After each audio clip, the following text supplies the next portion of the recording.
To be on basic genetic terms.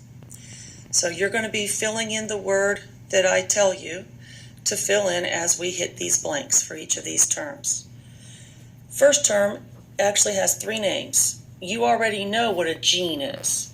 And a gene's a segment of DNA that codes for one blank.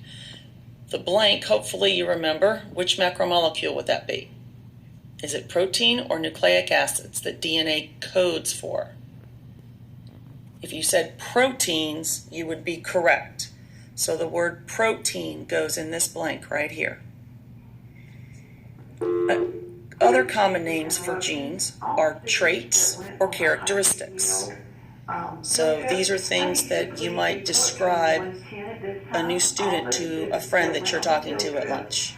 So type of hair color, eye color, height, skin tone, those kinds of things all make up genes, traits, or characteristics. Number two, this looks like it's spelled all L, but it's actually pronounced allele. So allele is the number one, goes in the blank right here. So an allele is one form of a gene. We abbreviate a letter. It's abbreviated as one letter. So in number two, the number one goes in both blanks. An example for that would be we give the allele black fur in mice a capital B. We give the allele for tan fur in mice a little b. So we take a gene, which is DNA that codes for a protein, and we turn it into a letter to make it easier to talk about.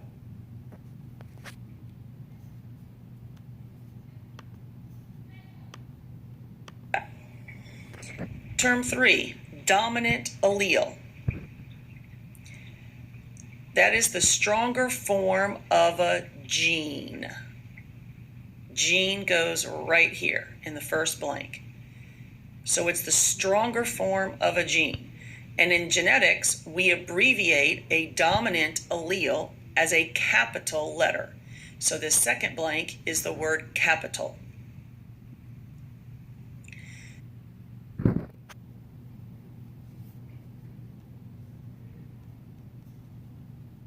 In humans, the following are dominant alleles: black hair, dark brown eyes, dark skin, and tall. Those are all dominant alleles. Each one of those is a separate gene. Recessive is the opposite of dominant. So it is the weaker. The word weaker goes in this first blank. It is the weaker form of a gene. So the word gene goes here. So a recessive allele is the weaker form of a gene. And since it's opposite of the dominant allele, it is abbreviated as a lowercase letter. So the word lowercase goes in the second blank. So a recessive allele is the weaker form of a gene, and it's abbreviated as a lowercase letter.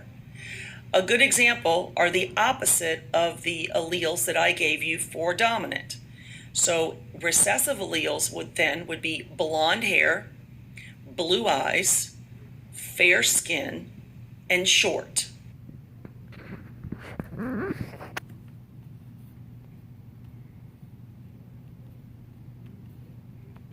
Those are all the recessive alleles, and they're opposite of the examples of the alleles that I gave you for the dominant.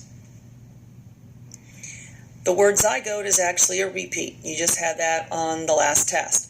It's a name given to a baby after fertilization. So we have a little sperm here, which is a haploid number. We add it to an egg, which has a haploid number, and we get a diploid zygote. That zygote develops into a baby over time. Okay, so let's do number 6. 6 and 7 are also opposite terms. Zygous is another word for zygote. So we're talking about a baby here. So both 6 and 7 deal with the baby. Homo is the prefix for the word same. So that means when both alleles that code for a gene are the same. Examples, 2 big B's for a black mouse, or 2 little b's for a brown or a tan-colored mouse. So homo means same. Heterozygous is the opposite. Hetero means different. So that's when each allele of a gene are different.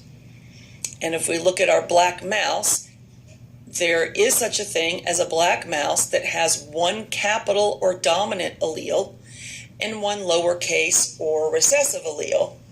This mouse is still black because the big B, black, is stronger than the little b, which is the weaker or the recessive gene.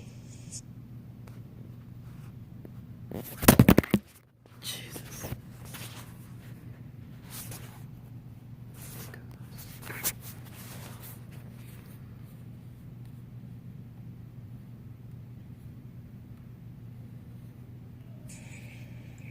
So traits or genes are either homozygous or heterozygous.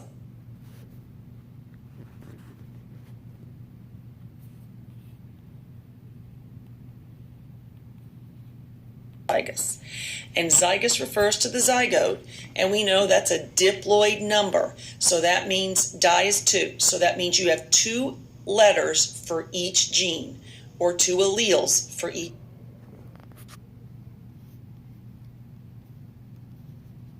gene. A Punnett square. Punnett is always capitalized because it's named after the man who invented it, and it's a graphic. And it shows all of the possible offspring or babies for one mating. So this big blank here is offspring. And that's one word. So a Punnett square, if you want to know what kind of, if your babies are going to have 1 eyebrow or 2 eyebrows, you can do a Punnett square and find out. So it gives you all the possibilities.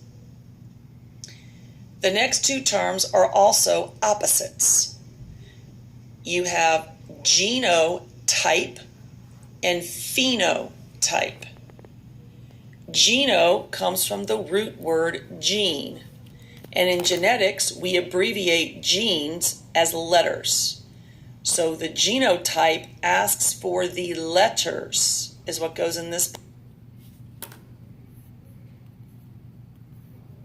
blank, the word letters. So the genotype asks for the letters of a gene. For example, using our mouse again, big B, big B. That would be a genotype. And this happens to also be homozygous for black color because both alleles are the same capital B. Phenotype. Put a little F over this PH because it's pronounced as if it has a letter F. So phenotype. It asks for the physical description. So physical is PHYSICAL. So the physical description of a gene.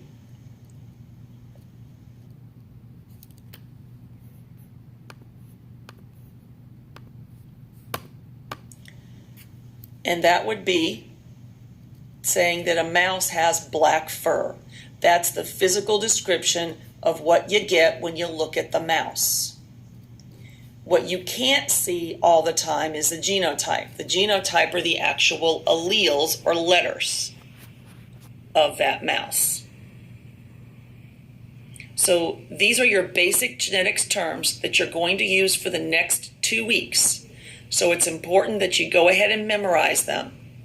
Several of them are opposites. 9 and 10 are opposites. 6 and 7 are opposite. 3 and 4 are